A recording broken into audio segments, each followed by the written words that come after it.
Lucky Raspberry is a classic Destiny 2 exotic armour chest piece for hunters. It's most likely been gathering dust in your vault and mine. Well, that is no longer the case because of this Hunter Arc 3.0 build. It's about to breathe a new lease of life into this exotic by chaining lightning attacks with ease, plus also when combined with Arc 3.0 benefits, demolitionist weapons and mods, we're going to be able to tear through enemies in seconds. Well, today I'm going to run through this Hunter Arc 3.0 build with Lucky Raspberry, check out the aspects and the fragments and the weapons and the mods so you can throw endless electric grenades and shock all opponents that get in your way. Well, if you're new around here or find this useful, don't forget to hit the subscribe button down below for all the latest Destiny 2 content and turn on notifications by hitting that bell. Roughly 98% of viewers who watch This Week in Video Games aren't subscribed, so subscribe today and never miss an update. Without further delay, let's dive right into the build. And first of all, we've got that Arc 3.0 setup. So for my super, I'm using Gathering Storm. For my grenade, I'm using an Arc Bolt grenade. And for my melee, I'm using Combination Blow. So a quick strike that temporarily increases your melee damage when defeating a target, and that stacks 3 times. And for my class ability, I'm using Gambler's Dodge. So you dodge to perform a Death Tumble, avoiding enemy attacks, and dodging near enemies fully recharges your melee ability. For my aspects, I'm using Flow State. So defeating a jolted target makes you amplified. While you're amplified, your dodge recharges more quickly, you're more resilient while dodging, and your reload speed is greatly increased. And then we got Lethal Current, so after dodging, your next melee attack has an increased lunge range, jolts the target and creates a damaging aftershock. And damaging any jolted target with a melee attack also blinds them. Next up, let's have a look at the fragments. I'm using Spark of Shock. Your arc grenade jolts targets. Spark of Ions, defeating a jolted target creates an ionic trace. Spark of Recharge, so while critically wounded your melee and grenade energy regenerates more quickly. And Spark of Resistance, so when surrounded by enemies the player has increased damage resistance. For the exotic armour, I'm using Lucky Raspberry. This one is an exotic hunter chest piece with the perk Probability Matrix, so it increases the chaining capability of Arc Bolt grenades, has a chance to recharge it each time it deals damage, and a full chain always recharges. So you can get this one from Zerv from his exotic engram at the weekend, or by farming Nightfalls on Legend, Master or Grandmaster difficulty.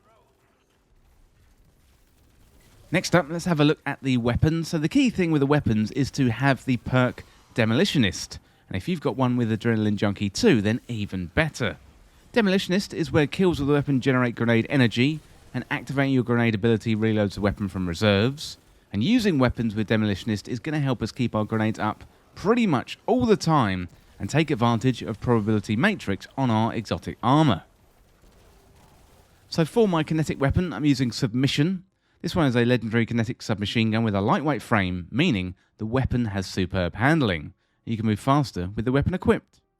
Ideally, you want one with Demolitionist to help top up that grenade energy, although Subsistence and Swashbuckler is also good. You can get this one from the Vow of the Disciple raid on Savathun's Throne World, and if you don't have this one, then any kinetic weapon with Demolitionist is going to do just fine. So in the energy and power slot, you want arc weapons. So for my energy weapon here, I'm using Insidious. This one is a legendary energy pulse rifle with an aggressive burst, meaning it's a hard-hitting 4-burst fire. Insidious is fairly unique among pulse rifles given its aggressive frame with a 4-round burst rather than 3.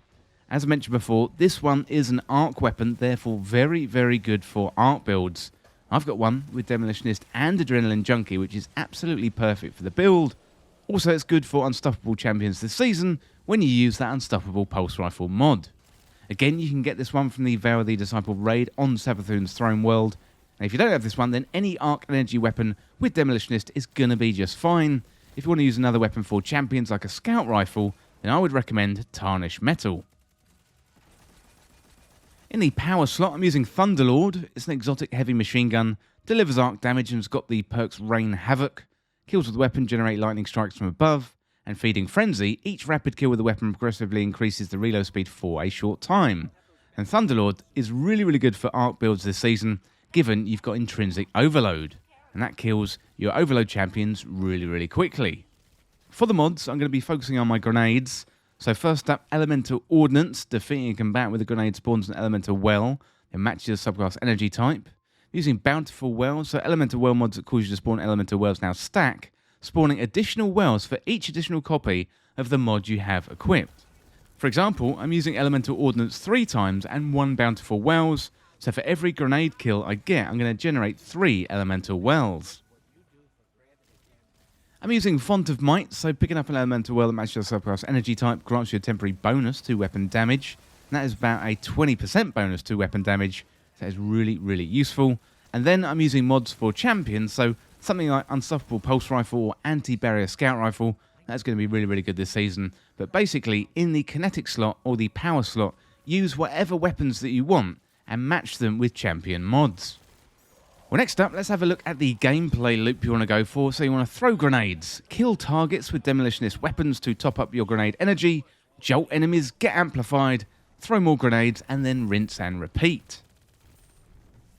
This build is all about Lucky Raspberry and Arc Bolt grenades found in our Arc 3.0 kit. The objective of this build is to have grenades up as much as possible, so we could be throwing grenades, jolting targets, chaining lightning attacks together on our enemies, getting amplified and then repeating all over again.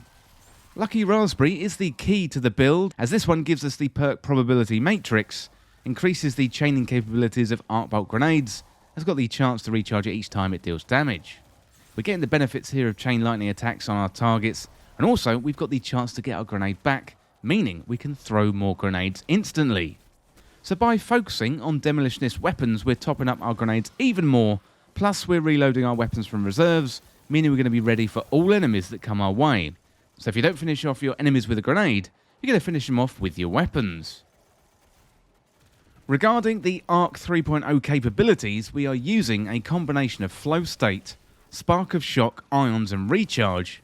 So spark of recharge helps us generate grenade energy back very quickly, and spark of shock jolts enemies, and by defeating jolted enemies we're generating ionic traces, meaning getting back more grenade energy really, really quickly. Finally, with flow state, we're getting amplified by defeating jolted targets, meaning more resilience and more damage resistance. Well, this one is a really, really fun build, but let me know in the comments what you think of the build, and let me know if you've got any improvements. Well, that is it for this guide for this Hunter Arc 3.0 build with Lucky Raspberry in Destiny 2, and as always, thank you so much for watching or listening. For more Destiny 2 content like this, hit that subscribe button down below and subscribe to This Week in Video Games. Or check me out on Twitter at TWIVG Podcast. If you enjoyed this video, found it useful, liking and sharing the video would really help me out. Otherwise, check out the other videos on the channel. Well, thanks again, and I'll see you soon.